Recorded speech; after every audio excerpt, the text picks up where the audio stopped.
അമേരിക്കയിൽ Donald Trump അധികാരത്തിൽ വന്ന സമയത്ത് ഇന്ത്യക്ക് അനുകൂലമായ നിലപാടുകളായിരിക്കും അദ്ദേഹം സ്വീകരിക്കുക എന്ന ഒരു പൊതുവെ ഒരു പ്രതീക്ഷ എല്ലാവർക്കും ഉണ്ടായിരുന്നു.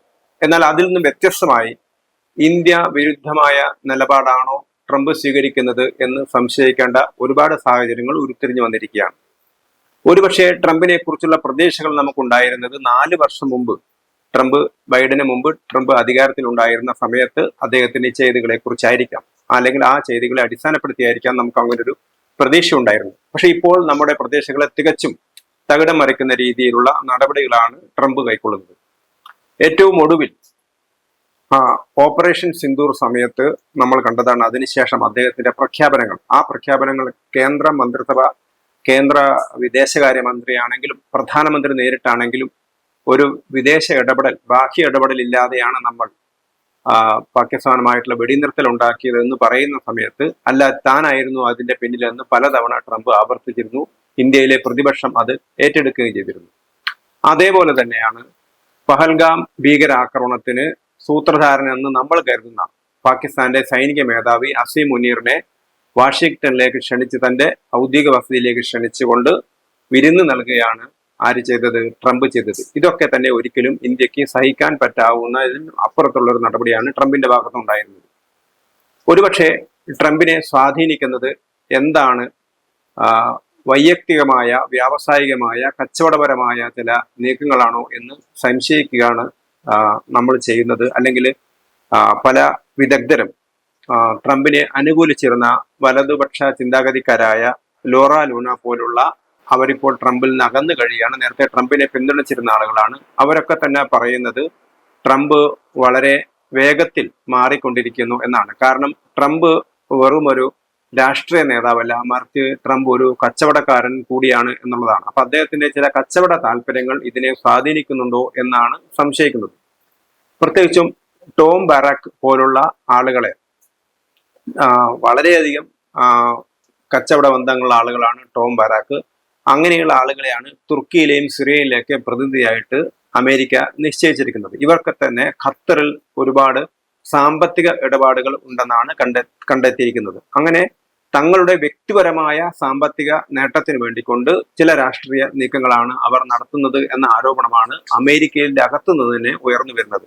പ്രത്യേകിച്ച് ട്രംപിന്റെ ഏറ്റവും അടുത്ത വിശ്വസ്തർ, അല്ലെങ്കിൽ ട്രംപിന്റെ ഏറ്റവും അടുത്ത ആളുകളൊക്കെയാണ്. ഒന്ന് chief of staff Susie Wiles, അതുപോലെ തന്നെ FBI director Kash Patel, attorney general, അതുപോലുള്ള മിഡിൽ ഈസ്റ്റിലെ പ്രത്യേക പ്രതിനിധി സ്റ്റീവ് വിറ്റ്കോഫ്. ഇവർക്കൊക്കെ തന്നെ വ്യാപാര ബന്ധങ്ങൾ, അല്ലെങ്കിൽ ഇവർക്കൊക്കെ തന്നെ ഖത്തർ പോലുള്ള രാജ്യങ്ങളിൽ ബിസിനസ്സുകളും അല്ലെങ്കിൽ പണമിടപാടുകളൊക്കെ ഉണ്ട് എന്നാണ് സൂചിപ്പിക്കുന്നത്. അപ്പൊ അങ്ങനെയുള്ള വ്യക്തിപരമായ തങ്ങളുടെ നേട്ടങ്ങൾക്ക് വേണ്ടി, തങ്ങളുടെ രാഷ്ട്രീയമല്ല, ഇപ്പോൾ ഒന്നുകിൽ റിപ്പബ്ലിക്കിന്റെ രാഷ്ട്രീയമല്ല, അല്ലെങ്കിൽ ഡെമോക്രാറ്റിക്കിന്റെ രാഷ്ട്രീയം, അങ്ങനെയുള്ള രാഷ്ട്രീയമോ രാജ്യാന്തര ബന്ധമോ അല്ല, അതിനേക്കാൾ ഉപരിയായിക്കൊണ്ട് തങ്ങളുടെ വ്യക്തിപരമായ താല്പര്യമാണ് ഇവരെ സ്വാധീനിക്കുന്നത് എന്നുള്ള ഒരു ചർച്ചകളാണ് ഇപ്പോൾ വരുന്നത്. അതുകൊണ്ടാണ് ഇന്ത്യക്കെതിരായ നിലപാട് അവർ സ്വീകരിക്കുന്നത് എന്ന ഒരു രീതിയിലുള്ള ചർച്ചകൾ ഇപ്പോൾ പല മേഖലകളിൽ ഈ കുറിപ്പുകളൊക്കെ തയ്യാറാക്കുന്നതൊക്കെ വിവിധ അമേരിക്കയിലെ തന്നെ വിവിധ വിഭാഗത്തിൽപ്പെട്ട ആളുകളാണ്. ഇതൊക്കെ അമേരിക്കയിലെ ബുദ്ധിജീവികളെന്നോ അല്ലെങ്കിൽ തന്ത്രജ്ഞരെന്നോ അല്ലെങ്കിൽ രാഷ്ട്രീയമായ ഇടപെടലുകൾ നടത്തുന്ന ആളുകളോ ഒക്കെയാണ് ഈ വക കാര്യങ്ങളൊക്കെ തയ്യാറാക്കുന്നത്. പ്രത്യേകിച്ച് ട്രംപിന് $400 മില്യൺ വില വരുന്ന ജെറ്റാണ് ഖത്തർ നൽകിയിരുന്നത്. അപ്പോൾ നമ്മൾ കരുതും അമേരിക്കയിലെ പ്രസിഡന്റിന് മറ്റാരുടെയും സഹായം ആവശ്യമില്ല എന്നാണ് നമ്മൾ കരുതുന്നത്. പക്ഷെ അമേരിക്കയിലെ പ്രസിഡന്റായ വ്യക്തിയെ സഹായിക്കാണ് പലരും ചെയ്യുന്നത്. അങ്ങനെ ഖത്തർ $400 മില്യൺ ജെറ്റ് അദ്ദേഹത്തിന് നൽകിയിട്ടുണ്ട്, ട്രംപിന് നൽകിയിട്ടുണ്ട് എന്നാണ് പറയുന്നത്. അപ്പൊ ട്രംപിനെ സംബന്ധിച്ചിടത്തോളം അദ്ദേഹം രാഷ്ട്രീയക്കാരനാകുന്നതിന് മുമ്പ് തന്നെ അദ്ദേഹം ഒരു ബിസിനസ്സുകാരനാണ്, ഒരു ബില്യനെയർ ആണ്. അതേപോലെ തന്നെ അദ്ദേഹത്തിന്റെ ഏറ്റവും അടുത്ത ആളായ ടോം ബെറിക്കും ഒരു ബില്യനെയറാണ്. അദ്ദേഹത്തെയാണ് ഇപ്പോൾ സിറിയയിലെ സ്ഥാനപതിയാക്കി വെച്ചിരിക്കുന്നത്. അപ്പൊ ഇവരൊക്കെ തന്നെ ഇവിടെയുള്ള രാഷ്ട്രീയ നീക്കങ്ങളെ സ്വാധീനിക്കാൻ കഴിയുന്ന രീതിയിലുള്ള ആളുകളാണ്. അപ്പം അതുകൊണ്ട് തന്നെ പലർക്കും റിയൽ എസ്റ്റേറ്റ് ബിസിനസ് ഉണ്ട്, ഗൾഫിൽ ഇൻവെസ്റ്റ്മെന്റ് ഉണ്ട് പലർക്കും. അപ്പൊ അങ്ങനെയുള്ള കാര്യങ്ങളൊക്കെ കൂട്ടി കുഴഞ്ഞു കിടക്കുന്ന രീതിയിലാണ് കാര്യങ്ങൾ പോകുന്നത്. അതുകൊണ്ട് തന്നെ ഇന്ത്യയുമായുള്ള ബന്ധം വഷളാവാൻ ഇതൊക്കെ ഒരു ഘടകമാണ് എന്നാണ് പറയുന്നത്. കാരണം ചരിത്രപരമായി എടുത്തു നോക്കിയാൽ ജോർജ് ബുഷ് മുതലുള്ള അമേരിക്കൻ പ്രസിഡന്റുമാരൊക്കെ, ബൈഡൻ വരെയുള്ള അമേരിക്കൻ പ്രസിഡന്റുമാരൊക്കെ ഇന്ത്യയുമായിട്ട് വളരെ നല്ല ബന്ധമാണ് കാത്തുസൂക്ഷിച്ചിരുന്നത്. അത് ബൈഡന് തൊട്ടു മുമ്പ് ട്രംപിന്റെ ആദ്യത്തെ തവണയും അദ്ദേഹം വളരെ നല്ല രീതിയിലാണ് പെരുമാറിയത്. നമുക്കറിയാം, അമേരിക്ക ഏറ്റവും ഇത് ഞെട്ടിച്ചത് 2001 വേൾഡ് ട്രേഡ് സെന്റർ ആക്രമണമാണ്. അന്നാണ് അമേരിക്ക തീവ്രവാദത്തിനെതിരെ, പ്രത്യേകിച്ച് ഇസ്ലാമിക തീവ്രവാദത്തിനെതിരെ അതിശക്തമായ നീക്കം നടത്തിയത്. ഒസാമ ബിൻ ലാഡനെ എതിരായിട്ടൊക്കെ നീക്കം നടത്തിയത്. പക്ഷേ അമേരിക്കയുടെ കൂടെ നിൽക്കുന്ന പാകിസ്ഥാനാണ് ഒസാമ ബിൻ ലാഡന് എല്ലാവിധ സഹായവും നൽകിയത്. അങ്ങനെ 10 വർഷം ഒസാമ ബിൻ ലാഡന് 2001 വേൾഡ് ട്രേഡ് ആക്രമണത്തിന് ശേഷം ഏതാണ്ട് 3000-ഓളം പേരെ കൊന്ന, അമേരിക്കയെ ഞെട്ടിച്ച ഇസ്ലാമിക തീവ്രവാദത്തിന്റെ ഏറ്റവും വലിയ ഭീകര രൂപമായിരുന്ന വേൾഡ് ട്രേഡ് സെന്റർ ആക്രമണത്തിന് ശേഷം 10 വർഷം അതിന്റെ ഉപജ്ഞാതാവായ, അല്ലെങ്കിൽ അതിനുവേണ്ടി എല്ലാ നീക്കങ്ങളും നടത്തിയ ഒസാമ ബിൻ ലാഡന് 10 വർഷം ഒളിവിൽ താമസിക്കാൻ കഴിഞ്ഞത്, അല്ലെങ്കിൽ ഒസാമ ബിൻ ലാഡനെ കൊല്ലാൻ അമേരിക്കക്ക് 10 വർഷം എടുക്കേണ്ടി വന്നു. ഒസാമ ബിൻ ലാഡനെ കൊന്നത് പാകിസ്ഥാനിൽ വെച്ചാണ്. അപ്പൊ പാകിസ്ഥാനാണ് ഒസാമ ബിൻ ലാഡന് താവളം ഒരുക്കിയത്. അപ്പം അത്രയും പാകിസ്ഥാനെതിരായിട്ട് അനുകൂലമല്ലാത്ത നിലപാടാണ് പലപ്പോഴും ട്രംപ് സ്വീകരിച്ചിരുന്നത്. കാരണം പാകിസ്ഥാൻ ഇങ്ങനെ പണം വാങ്ങിക്കൊണ്ടുപോകുന്ന ആളാണ്, പാകിസ്ഥാന് വിശ്വസിക്കാൻ പറ്റില്ല എന്നൊക്കെയാണ് ട്രംപ് പറഞ്ഞിരുന്നത്. പക്ഷെ അതേ ട്രംപ് ഇന്ന് കളം മാറ്റിയിട്ട് ഇന്ത്യക്കെതിരെ നീങ്ങുകയാണ്. 25% താരിഫാണ് ഇന്ത്യയുമായിട്ട് അദ്ദേഹം ഉണ്ടാക്കിയിരിക്കുന്നത്. പക്ഷെ ഇന്ത്യൻ പ്രതിനിധികൾ വാഷിംഗ്ടണിൽ വെച്ച് അമേരിക്കയുമായുള്ള ട്രേഡ് മായിട്ടുള്ള ചർച്ചകൾ നടത്തിയിരുന്നു. അന്ന് നമ്മൾ ബലം പിടിച്ചത്, അതായത് ഇന്ത്യൻ പ്രതികൾ ബലം പിടിച്ചത് ഇന്ത്യയുടെ കാർഷിക മേഖലയിലും അതുപോലെ തന്നെ പാലുമായി ബന്ധപ്പെട്ട ഡയറി മേഖലയിലും യാതൊരു തരത്തിലുള്ള ഇടപെടൽ നടത്താൻ, അതായത് ട്രേഡ് നടത്താൻ അമേരിക്കക്ക് അനുവാദം നൽകാത്ത രീതിയിലുള്ള സമീപനമായിരുന്നു നമ്മൾ കൈക്കൊണ്ടത്. കാരണം ഇന്ത്യയിലെ സാധാരണക്കാരായ ഇന്ത്യയുടെ കർഷകർക്ക് വേണ്ടിയുള്ള നിലപാടാണ് നമ്മൾ നിലകൊണ്ടിരുന്നത്. അതുകൊണ്ടാണ് ഇപ്പോ അമേരിക്ക താരിഫ് ഉയർത്തിയിരിക്കുന്നത്, 25% താരിഫ് ഉയർത്തിയിരിക്കുന്നത്. അതേ സമയത്ത് പാകിസ്ഥാന് അമേരിക്ക നൽകുന്നത് 19% മാത്രമാണ്. അമേരിക്കയുടെ മറ്റൊരു ആവശ്യം എന്ന് പറയുന്നത് റഷ്യയുമായിട്ടുള്ള നമ്മളെ ബന്ധങ്ങളൊക്കെ നിർത്തണം എന്നുള്ളത് തന്നെയായിരുന്നു. അപ്പം റഷ്യയുമായിട്ട് നമ്മൾ ഓയിൽ വാങ്ങുന്നു. അപ്പം നമ്മൾ പറഞ്ഞു, നമ്മൾ റഷ്യയായിട്ട് ഓയിൽ വാങ്ങുന്നത് വ്യാപാരത്തിന്റെ അടിസ്ഥാനത്തിലാണ്. അപ്പം റഷ്യയുമായി നമ്മൾ ഓയിൽ വാങ്ങുന്നത് പൂർണ്ണമായി നിർത്തണം എന്നുള്ളതായിരുന്നു ട്രംപിന്റെ ആവശ്യം.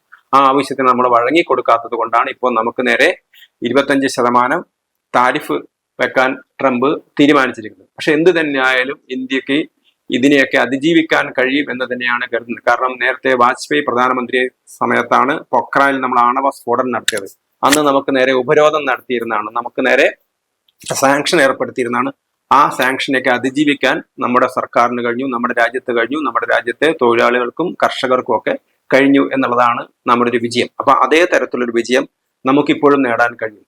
അതുപോലെ തന്നെ നമ്മൾ ചെയ്യാൻ പോകുന്ന മറ്റൊരു കാര്യം, F-35 എന്ന് പറഞ്ഞ ഏറ്റവും വില കൂടിയ വിമാനം, അത് അമേരിക്ക നമുക്ക് നൽകാമെന്ന് പറഞ്ഞാണ്. കാരണം ഇന്ന് ലോകത്തിലെ ഏറ്റവും അത്യന്താധുനികമായ വിമാനങ്ങളിലൊന്ന്, യുദ്ധ ജെറ്റുകളിലൊന്നാണ് F-35. ആ F-35 നമ്മൾ അമേരിക്കയുമായിട്ട് ഏതാണ്ട് കരാറിലെത്തിയതാണ്. F-35നെ സംബന്ധിച്ചിടത്തോളമുള്ള ഒരു പ്രത്യേകത, അമേരിക്കയിലെ 45 സംസ്ഥാനങ്ങളിലെ 250 ജില്ലകളിൽ നിന്നാണ് ഇതിന് ഉൽപാദനം നടക്കുന്നത് എന്നുള്ളതാണ്. അപ്പൊ 250 ജില്ലകളിലും നമ്മൾ F-35ന്റെ കരാർ റദ്ദാക്കുന്ന സമയത്ത്, അല്ലെങ്കിൽ അവരുണ്ടാക്കിക്കൊണ്ടിരിക്കുന്ന വിമാനം നമുക്ക് വേണ്ട എന്ന് പറയുന്ന സമയത്ത് അതിന്റെ റിപ്പർക്കഷൻസ്, അതിന്റെ പ്രത്യാഘാതങ്ങൾ, എന്തുകൊണ്ടാണ് അങ്ങനെ ഒരു കരാർ റദ്ദാക്കിയത് എന്നുള്ളത് 250 ജില്ലകളിലും അതിന്റെ പ്രത്യാഘാതം ഉണ്ടാവും. അപ്പൊ അത് ട്രംപിനെ സംബന്ധിച്ചിടത്തോളം അത് വലിയ തിരിച്ചടിയായിരിക്കും. കാരണം നമ്മൾ അങ്ങനെ ഒരു നിലപാടിലേക്ക് പോവുകയാണെങ്കിൽ, നമുക്ക് F-35 വേണ്ട എന്ന് പറയുന്ന സമയത്ത് അത് 250 ജില്ലകളിലും അത് ചർച്ച ചെയ്യപ്പെടും. അത് വരാനിരിക്കുന്ന തെരഞ്ഞെടുപ്പിൽ അത് ട്രംപിന് തിരിച്ചടിയാവും എന്ന് ഉറപ്പാണ്. അതുകൊണ്ട് തന്നെ വളരെ സൂക്ഷിച്ചാണ് നമ്മൾ കൈകാര്യം ചെയ്യുന്നത്. അതേപോലെ തന്നെ തികച്ചും ഒരു നിഷേധാത്മകമല്ലാത്ത രീതിയിൽ ചർച്ച ചെയ്ത് പരിഹരിക്കാൻ പറ്റുന്ന കാര്യങ്ങൾ ചർച്ച ചെയ്ത് പരിഹരിക്കാം. അതേ സമയത്ത് വഴങ്ങിക്കൊടുക്കാതിരിക്കുക എന്നുള്ളത് തന്നെയാണ് നമ്മുടെ നിലപാട്.